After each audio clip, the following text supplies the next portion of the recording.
皆さん、ようこそいらっしゃいました。私は天使のマライカと申します。実は私の背中には皆さんの目には見えない羽がついていまして、天国と人間界と行ったり来たりして神様からの命令を実行しております。さて、昨日のことですが、神様からお呼びがかかりました。すぐに参上しましたところ、神様がおっしゃいました。マライカよ、お前は今すぐそこにいる詩人の魂を地上へ連れて行け。見ますと、そこには私が83年前に天国に連れてきたアブドゥハリクという名前のウイグルの詩人の魂がいて、ふわふわと浮いておりました。神様がおっしゃるには、困ったことにこの魂は天国の門番が中に入れようとしてもどうしても中に入ろうとしないのだ。83年間も門の前をうろうろされているのはかなわないと、門番がほとほと困って、なんとかしてくれと訴えにやってきたのだ。そうだったのですか。魂と話ができるのは神様だけですからね。それで詩人の魂は何と言ったのですかと私が聞きましたところ、神様がおっしゃいました。詩人の魂はこう言った。私にはまだ地上で言い残したことがあるのです。だから私を地上に返してください。そんなことはできん。特例は認められない。と言うと、詩人の魂はすごい剣幕で怒り出した。神様はそんなに無慈悲な分からず屋なのですか。それでも天国の神様と言えるのですか。私に向かって何という口を聞くのだと私は頭にきたが、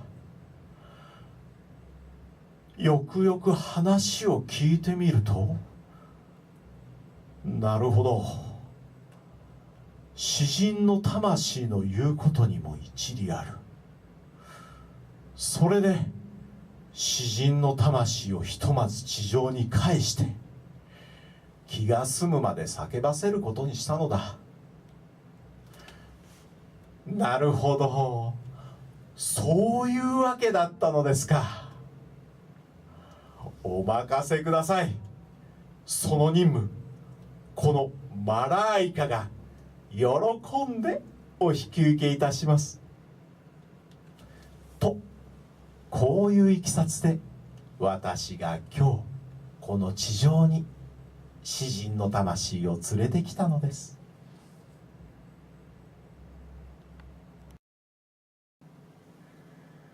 ああ、美しい人よ。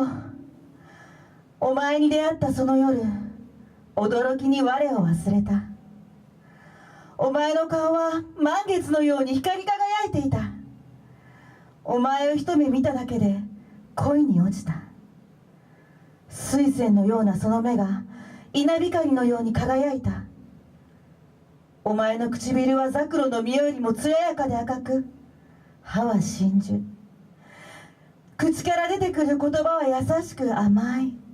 バラにも似たその顔の目には魔力が隠されている。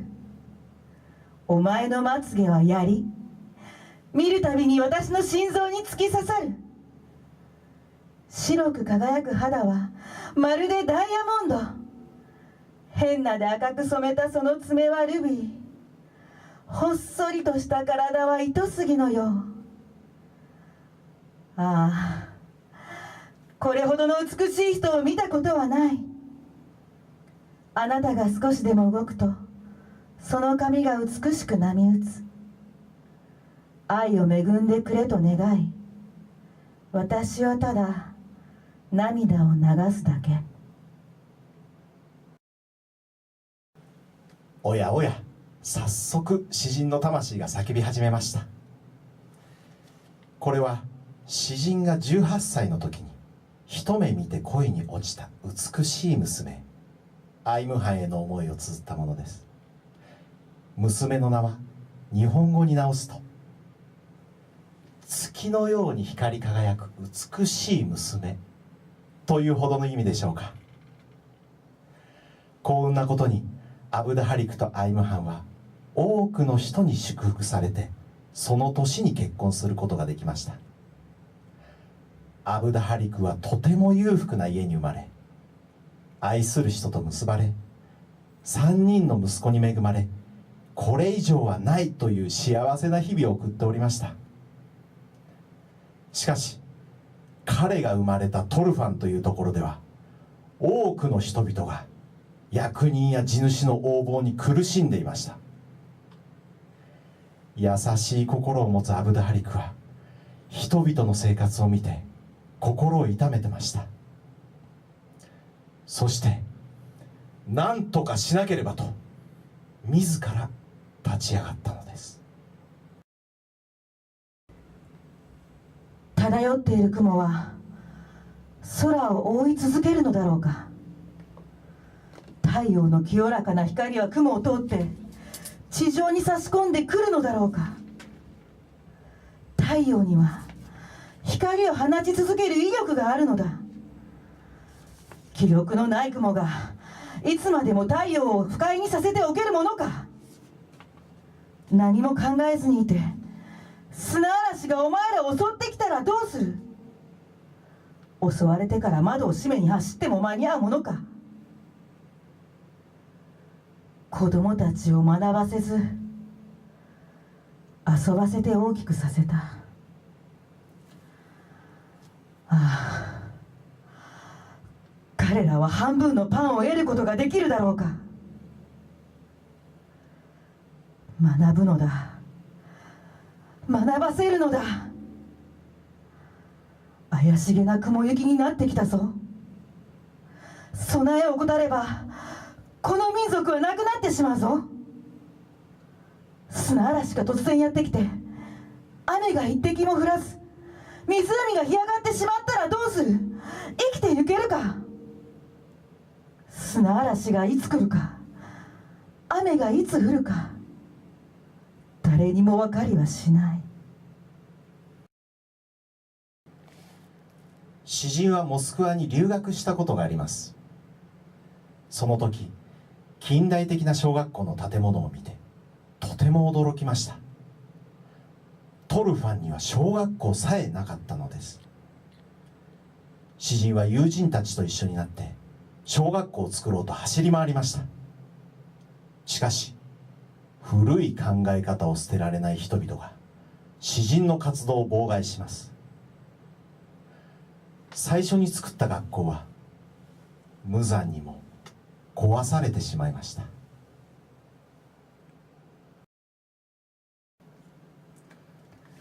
何も知らないままでいると必ず我らには苦難の日が訪れる。教えてくれ。我らの今のありようのどこにどのような価値がある。我らの間には互いを助け支え合うどころか立ち上がる者の頭を叩いて倒す悪臭だけがある。誰かが良いことをしても褒めたたえることはない。失敗したら素で見たことかと欠点を暴露することはある。我らには同胞愛はかけらもない。友人となっても実はその目的は別にある。友が知らずに犯したたった一つの過ちをかばうどころか探して10に増やすことがある。祖先の栄光と情熱をわずかも懐かしむことをせず、何も知らずにただ目を閉じてほら話にうつつを抜かすことはある。天国のような山河を美しく保とうとすることはなく、何も考えないままに惰眠を貪ることがある。自分は何もできないくせに人を妬んでやるぞと決意したものを誹謗中傷することがある。もういいアブドハリク、心を煩わせるな、弱音を吐くな。その日が来たら我らには苦痛を受け入れる覚悟がある。詩人の魂はこれだけ叫んでもまだ満足していないように思いますよ。ほら、また何か叫び始めました。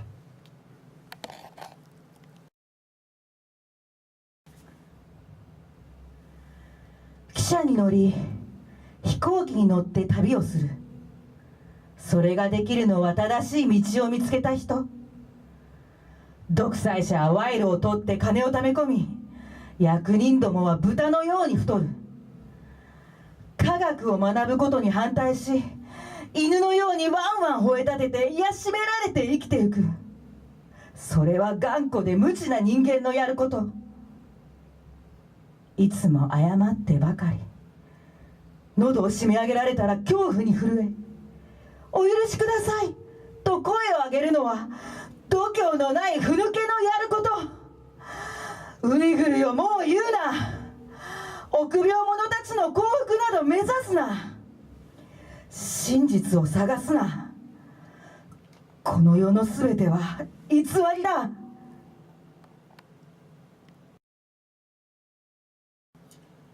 詩人は愛する妻、可愛い子供たちと一緒に幸せな家庭生活を送っていたのですが、突然の悲劇に襲われます。息子たちが次々と病に倒れてしまったのです。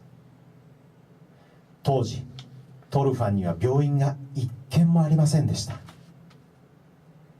詩人はただ祈ることしかできませんでした。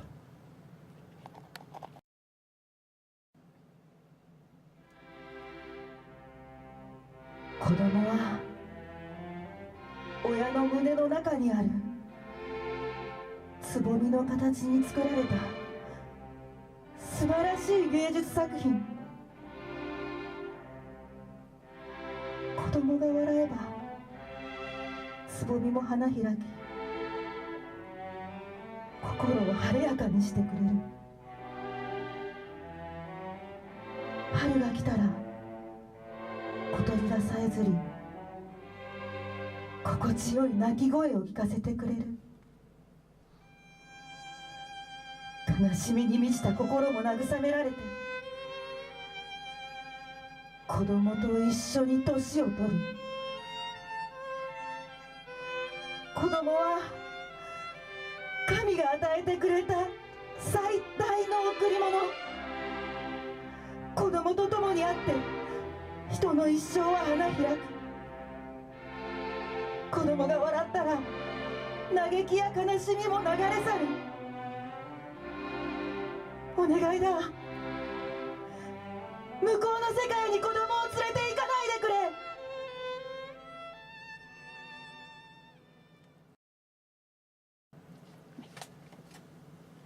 両親の祈りも虚しく、3人の子供たちは亡くなってしまいました。悲劇が立て続けに起こることは人生において珍しくありません。アブドハリクが3人の息子を失った次の年、最愛の妻が迷信を信じた家族の間違った手当のせいで命を落としてしまいました。それこそ彼が訴えていた科学を学ぶことに反対し、頑固で無知な人間のやることそのものでした。詩人は深く深く悲しみました。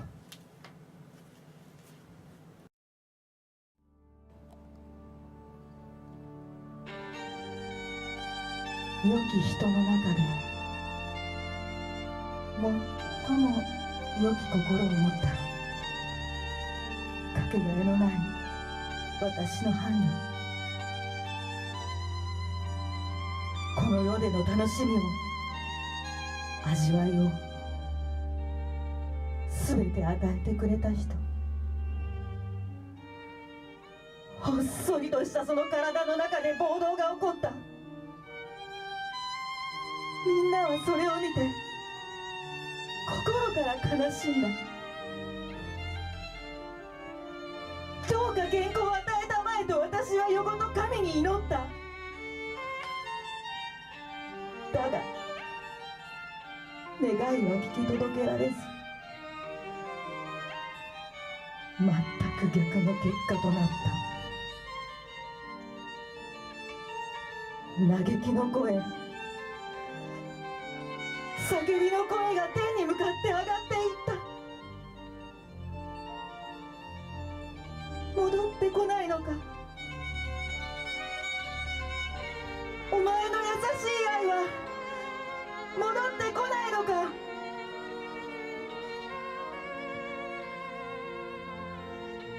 正しい道を行く人だった。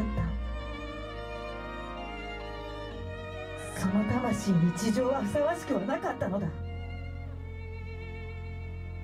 崇高なお前の魂は地上にいることを恥ずかしいと思ったのだ。この地上でお前と会うことはもうできぬが、お前の魂のためにお前に最もふさわしい行いをなそう。今の私の姿を見たら、石の心を持った人も涙を流すだろう。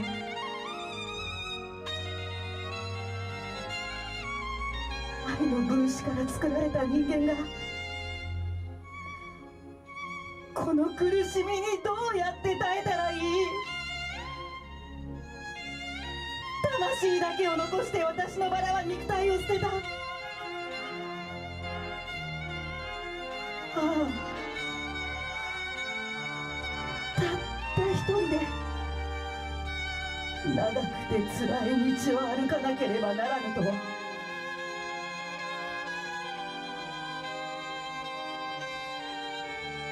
天国であの人に仕えるしもべが必要ならば、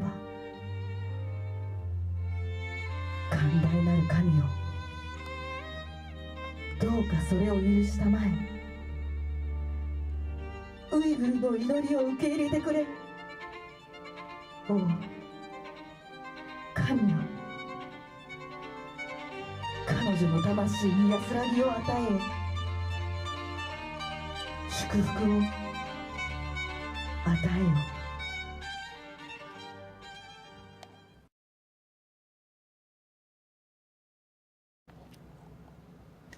新教では1928年に独裁者のヤンゾーシンが暗殺され、主席の椅子にジン・シューレンという男が座りました。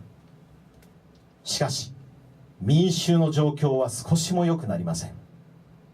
それどころかますますひどくなっていきました。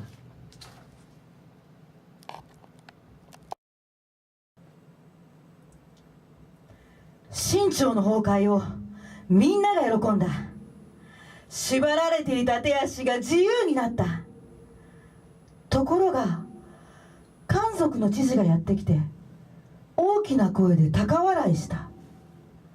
新教の支配はヤンゾーシンには絶好の機会、絶好というよりは最高の機会。子羊を見つけた狼のようにガツガツと食らいついた。飢えた悪魔はじわじわと這い上り、ついに最高位の椅子を手に入れた。金という金を奪い取り、天津にお屋敷を建てた。新教という名は有名になった。金銀の鉱山があるところだと。次々悪魔がやってきて悪魔だらけになってしまった。ヤンゾー神門兵隊も所詮は泥棒だ。新居を力で押さえつけたが、とうとうヤンは殺された。ファンヤオナーの手にかかり、ヤンゾー神はやっと死んだが、我らは自由になれなかった。自由が与えられないのは不条理だ。人間が変わってもやり方は全く変わらなかった。人修練のやることは全く不条理だ。アブドゥハリク、叫べ、守りの盾となれ。そして撃て。寝すぎてしまうのは恥。悪魔の仕事は不条理だ。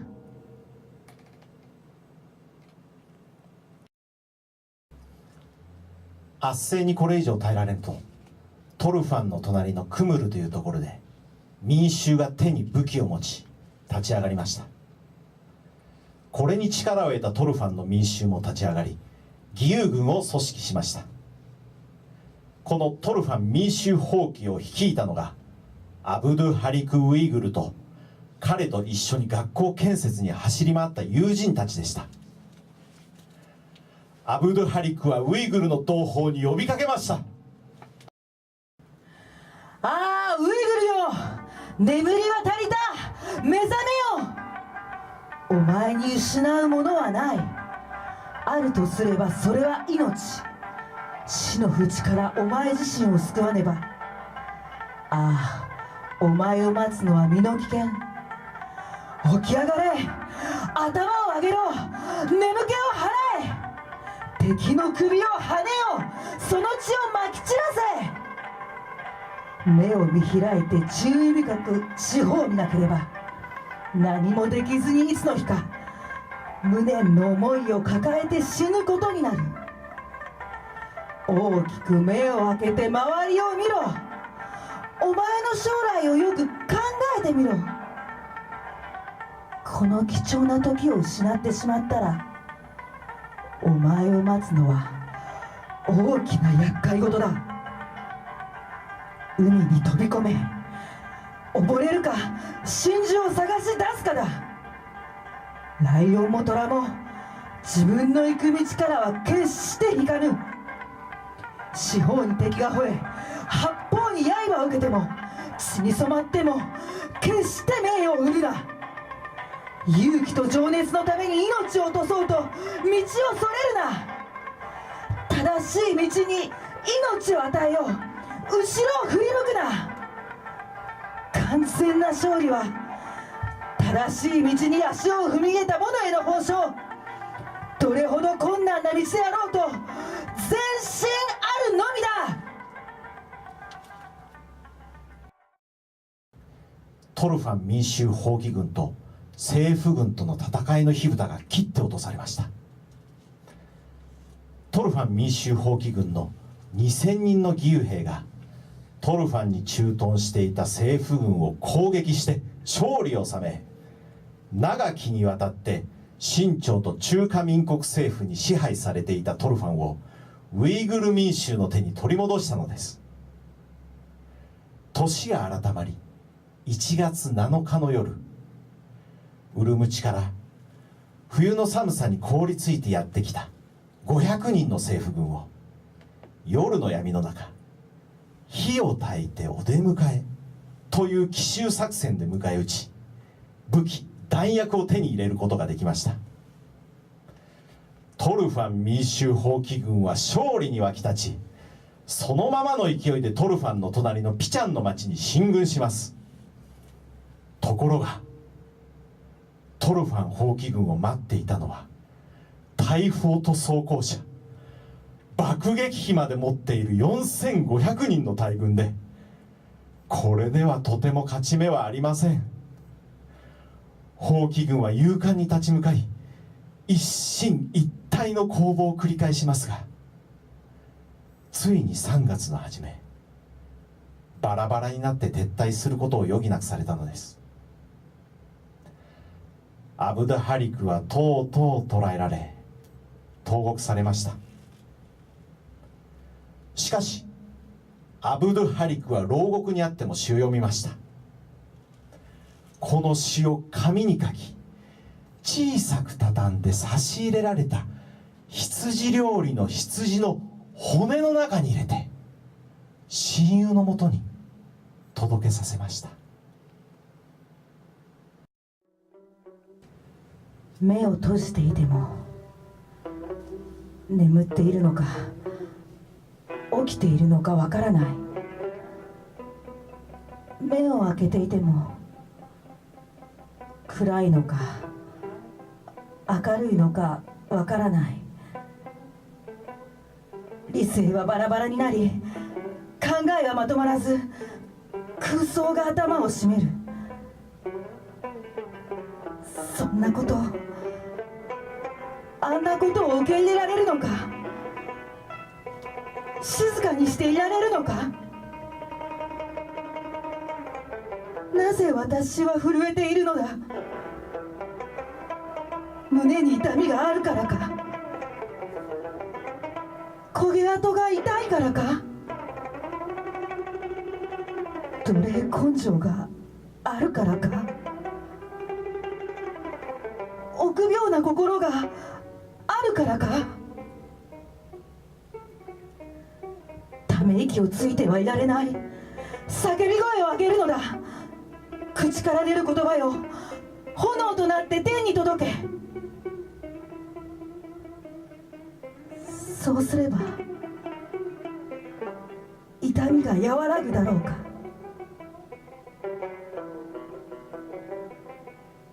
真っ暗闇の中の長い夜、生あるものはすべて休んでいる。苦痛を感じているのか無事でいるのかわからない。今この瞬間、憂いと悩みを語り合える友は、ああ、どこにいる。哀れなウイグルよ、己を奴隷の状態にしたままでいられるのか。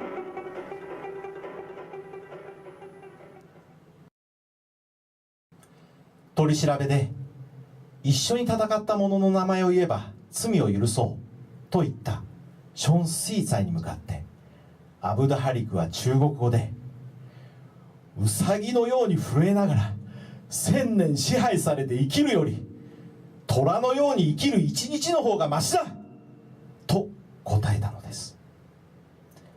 そしてその場で詩を読みました。お前たちは民衆からあまたの呪いを受けるだろう。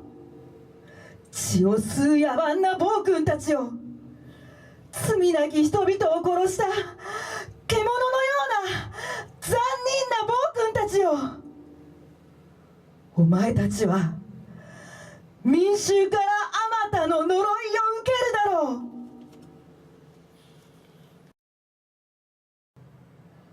その日は空が霧で覆われていました。午前10時ごろ、アブド・ハリクは後ろ手に縛られ、足かせの鎖を引きずりながら歩かされていました。足かせの鎖の端が皮膚を刺し、足は血まみれになっていました。口には布が詰め込まれ、首の後ろには反乱者の悪人と書かれた長い板が差し込まれ、赤いバツ印がついていました。歩きながら口の中の布を取った詩人が叫びました。我々はいつかは死ぬ。死を恐れる者はふぬけだ。頭を上げろ、まっすぐに立て。戦って死んでも花を咲かせるぞ。とうとうアブド・ハリクはモスクの広場に連れて行かれました。残酷な殺人鬼ション・シーツァイの命令で処刑人が彼の首をはねようと刀を振り上げました。最初の一振りが詩人の右肩に当たりました。自由万歳。2回目の刀が左の耳を切り首筋で止まりました。革命万歳。さようならみんな。3回目の刀で詩人の首のない胴体が大きな箱柳の木にもたれました。ああ、人間というものの血はこれほど多かったものでしょうか。モスクの前の広場が嵐が吹き荒れた後のバラ園のように真っ赤なバラ色に染まっていました。周囲に集まっていたトルファンの人々は老人も若者も女も男も小さな子供たちも泣き晴らした真っ赤な目をしていました。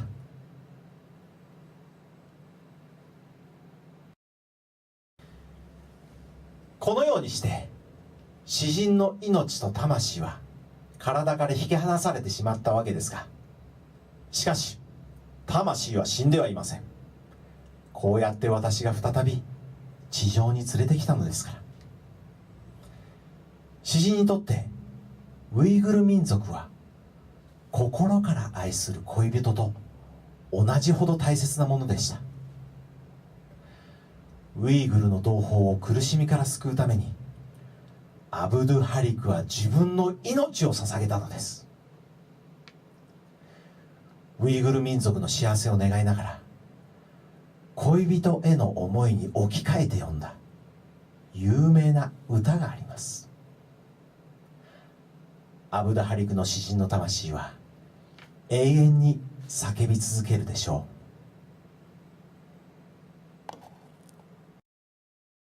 私の花が咲こうとしている。あなたの髪を飾ろうとしている。恋人を思う心の火が私の体を包み込もうとしている。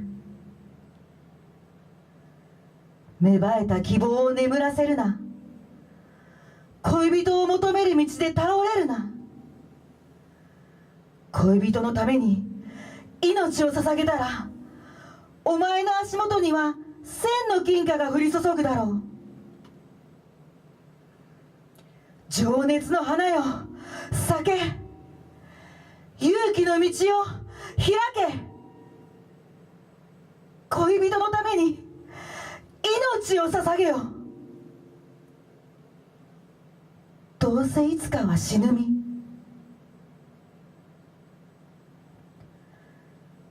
私の花が咲こうとしている。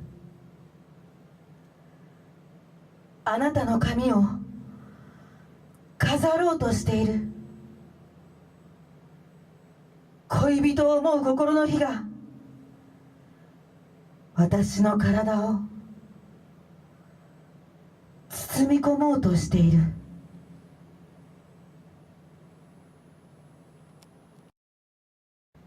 これからも詩人の魂はどこかで叫び続けることでしょう。私はそろそろ天国に昇りますが、早く詩人の魂を天国に呼び戻せる日が来ることを祈っております。そうしませんと私の仕事がいつまでも終わりませんからね。では皆さん、いずれ詩人の魂とどこか別の場所で再会されるかもしれませんが、その時はどうかじっくり話を聞いてやってください。今日はこれにて失礼いたします。最後まで聞いてくださってありがとうございました。